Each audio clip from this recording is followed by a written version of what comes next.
Good morning दोस्तों। Final year के ऑर्गेनम of medicine के क्लास में हम लोग आज फिर एक साथ हुए हैं।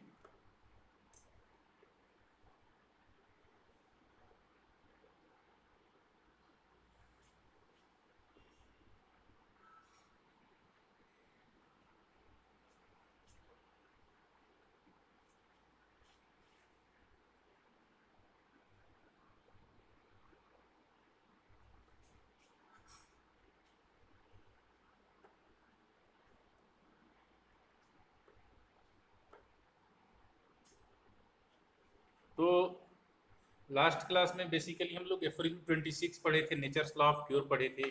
उसका डिफरेंट एक्सपेक्ट में हम लोगों ने एग्जाम्पल्स दिया था और एग्जाम्पल्स को एक्सप्लेन करने का कोशिश किया था। ठीक है। उसके बाद क्या है कि 26 के बाद हम लोग एफोरिज्म 27 को पढ़े थे, 28 को पढ़े थे। बेसिकली एफोरिज्म 28 और 29 जो है, एफोरिज्म 26 27 जो है, एफोरिज्म 26 जो है that is nature's law of cure है, और एफोरिज्म 27 क्या है? एफोरिज्म 27 एग्जांपल्स के बारे में, इसका डिस्क्रिप्शन एक्सप्लेनेशन वगैरह एग्जांपल्स के बारे में है। तो हम लोग एफोरिज्म 26 और 27 पढ़ लिए थे ऑलरेडी। मैं बोला था कि इसका जो है आप लोग याद रखिएगा, इसमें मतलब बाय हार्ट रखिएगा, क्योंकि कहीं भी अगर आप इंटरव्यू में जाते हैं, कहीं भी आप वाइवा में जाते हैं और नेचर्स लॉ ऑफ क्योर पूछता है, तो ऑब्वियसली ऑर्गेनॉन के टीचर और या कोई भी टीचर वर्ड बाय वर्ड सुनना चाहता है। वहाँ पे कोई कंप्रोमाइज नहीं होगा। वहाँ पे अगर आप नहीं बता पाते हैं तो ये आपके लिए आपके मतलब अच्छा नहीं होगा, क्योंकि एफोरिज्म 26 ही वो पाइवोट है, वो कील है जिसके अराउंड पूरा homeopathic method of treatment exist कर रहा है। ये मतलब centre of gravity of homeopathy कर सकते हैं एफोरिज्म 26 को। तो यहाँ से अगर आप इसको अगर नहीं आप पिक कर रहे हैं तो इट मीन्स कि आप होम्योपैथी से अलग है। तो आपको एफोरिज्म 26 बाय हार्ट रखना पड़ेगा। No one is going to help you if you are not going to state the statement of aphorism 26। क्या लिखा है एफोरिज्म 26 में? हम सबको पता है, a weaker dynamic affection is permanently extinguished in the living organism by a stronger one if the latter, whilst differing in kind, is very similar to the former in its manifestations. Always ध्यान दीजिएगा, always ये manifestations है, manifestations. ये जो है यहाँ पे S है, ये एस एकदम कैपिटल एंड बोल्ड माइंड में ध्यान रहना चाहिए। दैट इज वाई मैंने यहाँ एस किया है। ये एस दिमाग से नहीं निकलना चाहिए, क्योंकि लोग ध्यान से सुनते हैं, एग्जामिनर लोग, हम लोग भी सुनते हैं, पूछते हैं तो ये क्या बोल रहा है, मैनिफेस्टेशन बोल रहा है या मैनिफेस्टेशंस बोल रहा है, सिम्टम्स बोल रहा है या सिम्टम बोल रहा है। ठीक है, तो ये एकदम एस नहीं छूटना चाहिए बताते समय। तो एफोरिज्म 26 एंड 27 में कोई दिक्कत नहीं है। उसके बाद हम लोग गए थे एफोरिज्म 28 में। एफोरिज्म 28 में हैनीमैन जो है probable explanation of homeopathic cure कैसे हो रहा है। बेसिकली एफोरिज्म 28 और 29, एफोरिज्म 29 ये दोनों जो है एक जस्ट हैनीमैन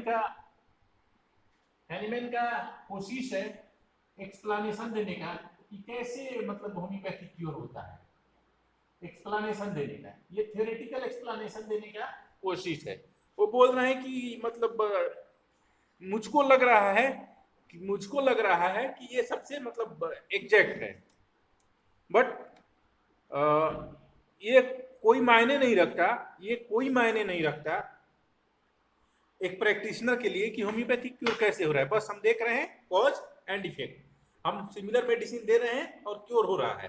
दैट्स इनफ।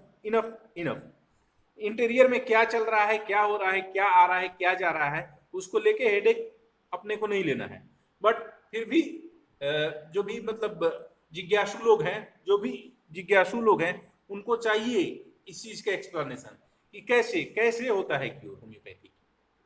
तो उन लोगों के जिज्ञासा को थोड़ा न्यूट्रलाइज करने के लिए, उन लोगों के जिज्ञासा को शांत करने के लिए हैनीमैन साहब ने क्या किया है कि नेचर्स लॉ ऑफ क्योर का एक एक्सप्लेनेशन दिया है। यहाँ पे क्या एक्सप्लेनेशन दिए हैं, यहाँ पे एक्सप्लेनेशन यही दिए हैं कि जब हम मेडिसिन देते हैं, आई मीन मेडिसिन क्या है, एक आर्टिफिशियल डिजीज प्रोड्यूस करता है बॉडी में। तो वो क्या करता है, चूंकि पहले से वीकर डिजीज है उसको साइड कर देता है, उसको साइड कर देता है। और फिर चूंकि मेडिसिन का जो डोज है वो जैसे एग्जॉस्ट होता है तो फिर उसको कोई मतलब सर्कुलेट करने वाला नहीं रहता है, तो उसके बाद बॉडी जो है अपने फ्रीक्वेंसी से वाइब्रेट करने लगता है।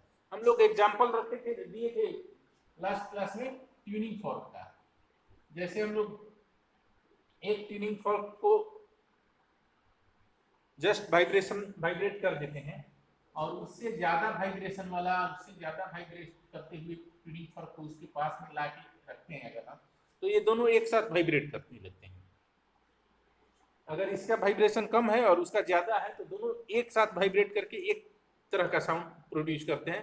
इस प्रोसेस को हम लोग क्या कहते हैं, रेजोनेंस कहते हैं। ठीक है, तो सिमिलरली बॉडी में भी हैनीमैन लगभग यही बात 28 एंड 29 में बता रहे हैं कि जब हम एक आर्टिफिशियल डिजीज इंट्रोड्यूस कर रहे हैं बॉडी में, जब हम एक आर्टिफिशियल डिजीज बॉडी में इंट्रोड्यूस कर रहे हैं तो वो नेचुरल डिजीज को एनहिलेट कर देता है। कैसे?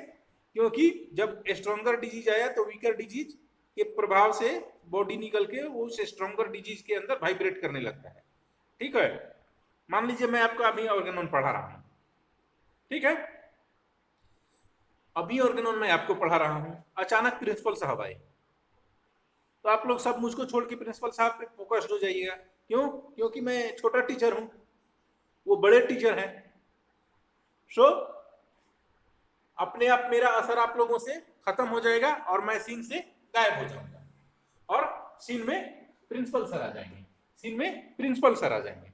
सिमिलरली तब तो मेरा कोई असर नहीं रहा, तो मैं क्या हुआ, नेचुरल डिजीज, प्रिंसिपल सर क्या हुए, artificial disease that is medicine. वो आए तो आप उनके अंदर में वाइब्रेट होने लगे, आप उनके इफेक्ट में, उनके प्रभाव में आ गए।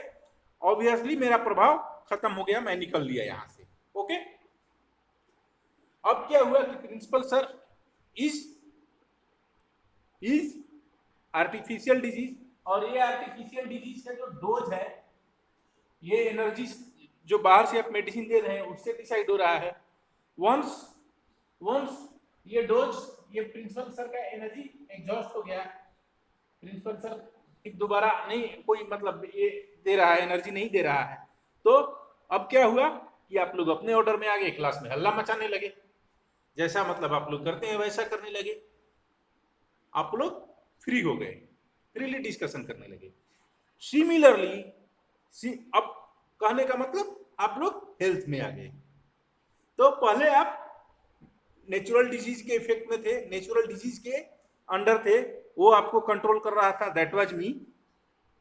इस नेचुरल डिजीज को ठीक करने के लिए हमारे यूनिवर्सिटी ने एक आर्टिफिशियल डिजीज को इंट्रोड्यूस किया क्लास में आप सबके ऊपर, that is medicine, that is principal sir.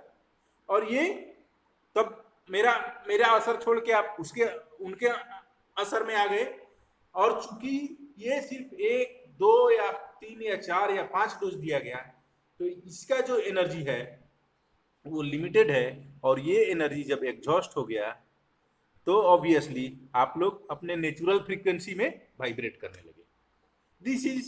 This is the explanation given by Hahnemann for how homeopathic cure takes place in living body. I think इस एग्जाम्पल से आप लोगों को ये चीज समझ में आया होगा। ठीक है, हमको लग रहा है कि आप लोगों के भाषा में मैंने ये जो मतलब एग्जाम्पल दिया है ये आप लोगों को बढ़िया से समझ में आया होगा। आप लोग इस एफोरिज्म को पढ़िए, बढ़िया से पढ़िए, ठीक है, और पढ़ करके समझिए। यहाँ पे डिफरेंट एस्पेक्ट्स का एग्जाम्पल्स दिया गया है। जैसे मैंने कल बात किया था ये जुपिटर और सन वाला, बुध बृहस्पति जुपिटर जो है बहुत ही चमकीला ग्रह होता है, बट सूर्य जब आता है तो बहुत ज़्यादा, इतना ज़्यादा लाइट हो जाता है कि वो क्षीण हो जाता है, उसमें दिखता ही नहीं है। ठीक है, किसी को दुख है, उससे बड़ा दुख अगर आ जाता है तो वो पुराना वाला दुख भूल जाता है। अब ये सब एग्जाम्पल है, ये सब एग्जाम्पल आप लोगों को याद रखना पड़ेगा, याद करना पड़ेगा।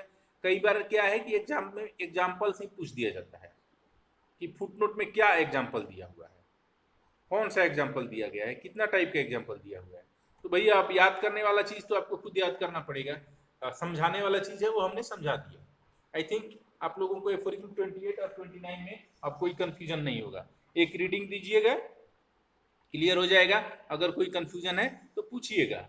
अब इसके बाद हम लोग चलेंगे the next set of aphorism, that is यहाँ पे हम लोग एक, अभी तक हम लोगों ने बात किया, अगर हम लोग पीछे से देखना शुरू करें तो पहले डिजीज क्या है, हेल्थ क्या है, मिशन क्या है, लाइक दिस करते करते वाइटल फोर्स क्या है, टोटलिटी ऑफ सिम्टम्स क्या है, उसके बाद मेडिसिन क्या है, उसके बाद डिजीज क्या है, उसके बाद कैसे यूज करेंगे मेडिसिन को डिजीज में, मेडिसिन का पावर कैसे समझेंगे, मेडिसिन का पावर समझने के बाद कैसे यूज करेंगे, एंटीपैथी करेंगे या होम्योपैथी करेंगे। ठीक है, उसके बाद ये होम्योपैथी करेंगे तो होम्योपैथी होता कैसे है, ये चीज हम लोगों ने देखा एफोरिज्म 26 में।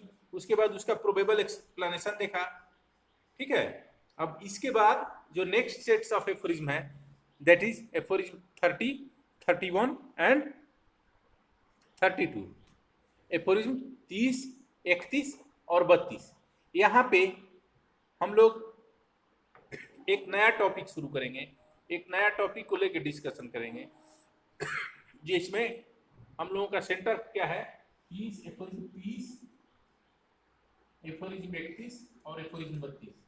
30, 31 और 32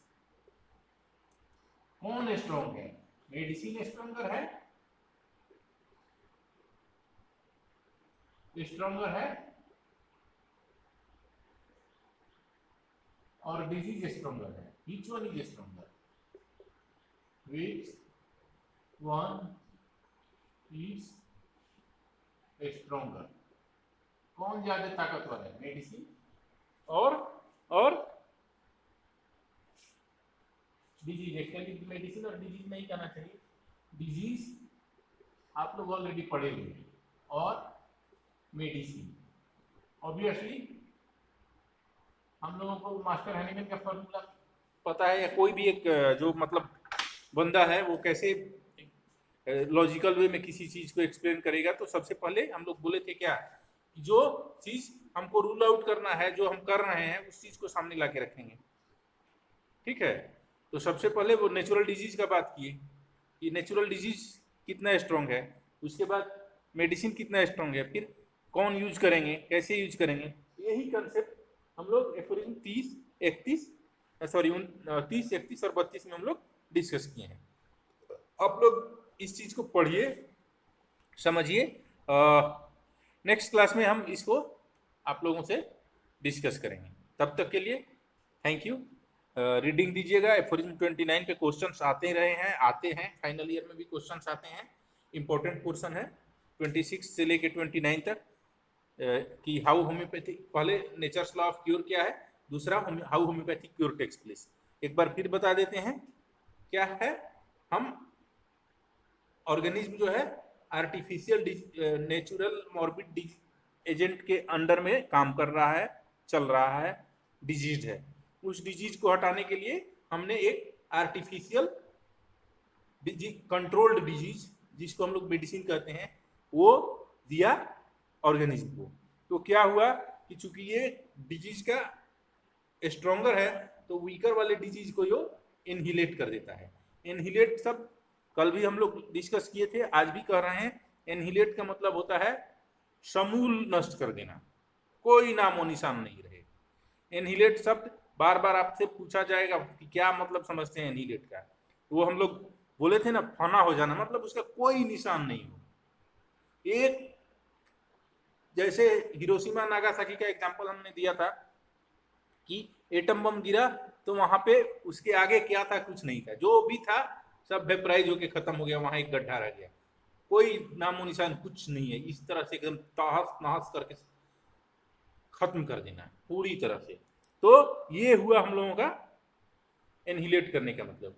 तो जो नेचुरल डिजीज है उसको आर्टिफिशियल डिजीज जो स्ट्रॉन्गर है वो एनहिलेट कर दिया, खत्म कर दिया, समूल नष्ट कर दिया। और उसके बाद चूंकि जो हमने artificial disease means artificial disease produce किया है मेडिसिन के थ्रू, वो मेडिसिन का एनर्जी एग्जॉस्ट हो गया। सो उसके बाद बॉडी जो है अपने नेचुरल स्टेट में चला आया, अपने नेचुरल स्टेट में चला आया माने हेल्थ में चला आया। सो आई थिंक आपको ये एक्सप्लेनेशन समझ में आया होगा। आप लोग पढ़िए और फिर उसके बाद हम लोग डिस्कस करेंगे नेक्स्ट डे। एफोरिन 29 तक पढ़ लिए हम लोग, तो 30, 31 एंड 32। ठीक है, चलिए, थैंक यू।